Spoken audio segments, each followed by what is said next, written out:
Now to President Trump wearing a mask in public for the first time since the pandemic began. It came 99 days after the CDC made its mask recommendation. ABC's Rachel Scott is in Washington with more. Rachel, good morning. Whit, good morning. Yes, that recommendation from the CDC was issued back in April. And while the president has repeatedly insisted he has no problem wearing a mask, for months he did not wear one publicly, even after facing pressure from his own party to set an example. More than 3 months after his own administration encouraged Americans to use face masks, President Trump decided to wear one in public for the first time. I've never been against masks, but I do believe they have a time and a place. When you're in a hospital, especially in that particular setting where you're talking to a lot of soldiers and people that in some cases just got off the operating tables, I think it's a great thing to wear a mask. But for months, the president has opted out of wearing a mask. I won't be doing it personally. It's a recommendation. Now spotted with the face covering while visiting first responders and wounded veterans at Walter Reed Medical Center. Thank you. That visit coming nearly 24 hours after he declared his longtime friend and ally, Roger Stone, a free man. Thank you, Mr. President. Thank you for giving me the offer. Thank you for saving my life. Stone was convicted in November on 7 felony counts brought against him by special counsel Robert Mueller, including lying to Congress, witness tampering, and obstructing the House investigation into Russian meddling in the 2016 election. Roger Stone was brought into this witch hunt, this whole political witch hunt, and the Mueller scam. It's a scam because it's been proven false. And he was treated very unfairly. In a rare move, Mueller breaking his silence to defend the investigation and its findings. Writing in the Washington Post, Stone was prosecuted and convicted because he committed federal crimes. He remains a convicted felon, and rightly so. And 2 Republicans are speaking out against the president's decision to commute Stone's prison sentence.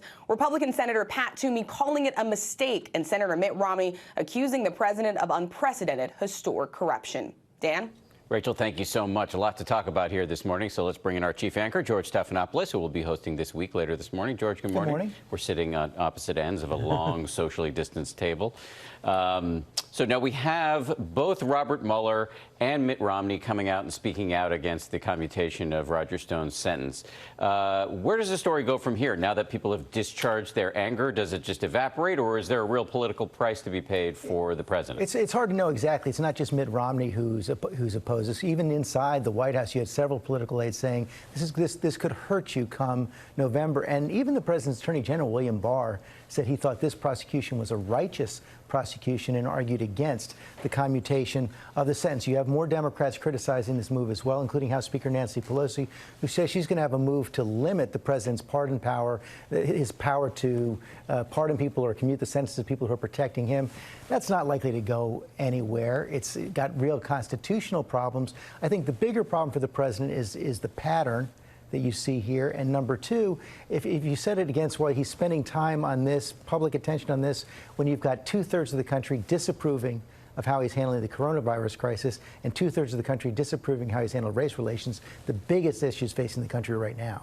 Well, let's talk about the coronavirus crisis. We just saw those images of the president wearing a mask yesterday. That's the first time he's done that so in public since the beginning of the pandemic. How consequential do you think this is? And do you think it might send a message to Americans who are resisting masking? Well, let's hope so, because all the public health experts say that the single most important thing we could do right now to stop or slow the spread of this virus is to have people wear masks when they're in public, when they're not socially distant from someone else. So the fact that the president finally did this is a good thing, even though he's attacked, called wearing masks a double-edged sword in the past. So I think it could help.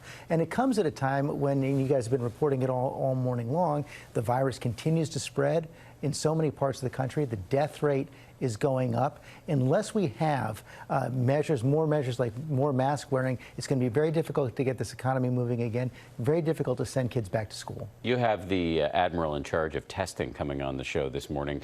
Is there we've seen testing leveling off this week. Is there a sign that the administration is going to be able to boost the testing going forward? Well, they're going to have to, because we're seeing so many long lines and so many hot spots across the country right now, 12, 13-hour lines in Arizona this week. At least 13 states, ABC News has reported problems with the testing right now. You've even seen some Republican governors like Asa Hutchinson of Arkansas say it's time to use the Defense Production Act to get more tests out into the states that need it most right now. You're going to see continued calls like that. America in crisis, and George is covering it all. George, thank you very much. I want to remind everybody, tune into This Week later this morning when George goes one-on-one with President Trump's testing czar, Admiral Brett Giroir. Plus, George speaks with Democratic Congressman Adam Schiff about the president's commutation of Roger Stone's prison sentence. It's all coming up later this morning right here on ABC. George, thank you again. Well, hey there, GMA fans. Robin Roberts here. Thanks for checking out our YouTube channel. Lots of great stuff here. So go on, click the subscribe button right over here to get more of awesome videos and content from GMA every day, anytime. We thank you for watching, and we'll see you in the morning on GMA.